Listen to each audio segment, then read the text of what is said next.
ibni abdillah amma ba'd.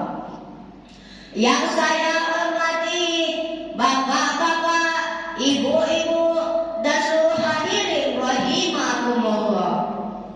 Yang pertama-tama, marilah kita panjatkan puji syukur kehadirat King of the King, the Lord of the Lord, the Creator of everything in this universe is Allah Subhanahu wa Ta'ala. Biqaulina alhamdulillah. Salawat beriringkan salam semoga selalu berlimpah curahkan kepada sang proklamator kemerdekaan Islam yang terkenal dengan sistem dakwah, mengajak bukan mengejek, merangkul bukan memukul, mengkafirkan Islam bukan mengkafirkan yang sudah Islam, yakni Habibana wa Nabiyana Muhammad sallallahu alaihi wasallam. Hadirin rahimakumullah, pada kesempatan yang berkah ini saya Muhammad Zidan Alif dari kelas 6 SD Rusda akan menyampaikan pidato singkat yang berjudul keutamaan sholat. Keutamaan sholat sangat berkaitan erat dengan peristiwa Isra dan Mi'rajnya Rasulullah sallallahu alaihi wasallam. Karena pada peristiwa Isra dan Mi'raj Rasulullah menerima perintah salat dari Allah Subhanahu wa Ta'ala. Hadirin rahimakumullah, salat memiliki banyak sekali keutamaan. Karena dalam segi penerimanya saja salat itu sudah istimewa. Coba kita lihat hadirin, Allah perintahkan kita puasa, cukup turun ayat, ya ayyuhallazina amanu kutiba alaikumussyam. Allah perintahkan orang melaksanakan ibadah haji, cukup turun ayat. Dan Allah perintahkan kita bayar zakat, cukup turun ayat. Tapi Allah perintahkan kita sholat, tidak cukup cuma sekedar turun ayat. Akan tetapi Allah harus memanggil Nabi Muhammad sallallahu alaihi wasallam naik ke Sidratul Muntaha. Dari segi ini saja sholat itu sudah istimewa. Benar kalau Nabi menyatakan innama masalus sholati fid din kamathali ra'si fil jasad. Kedudukan agama sama dengan kedudukan kepala dalam anggota badan manusia. Kita yakin manusia tidak punya sebelah kaki, barangkali masih bisa hidup. Manusia tidak punya sebelah telinga, masih bisa hidup.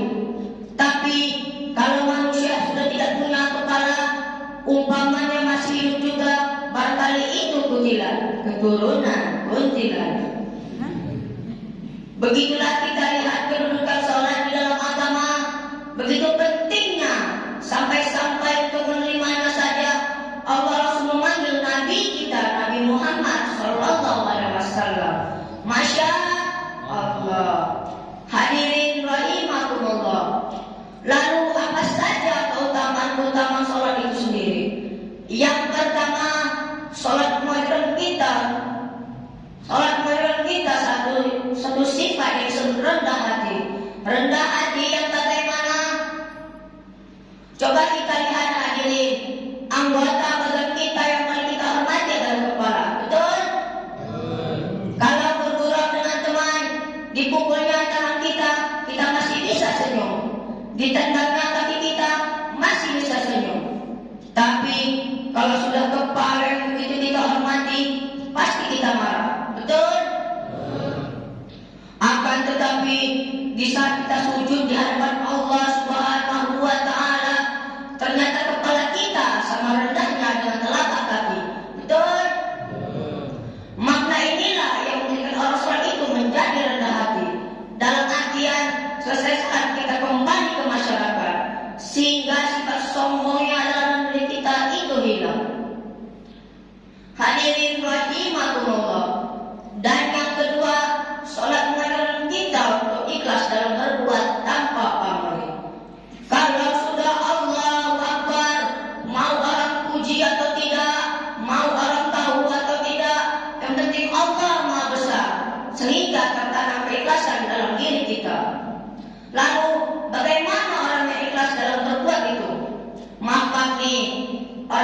dalam berbuat itu seperti orang buang air besar.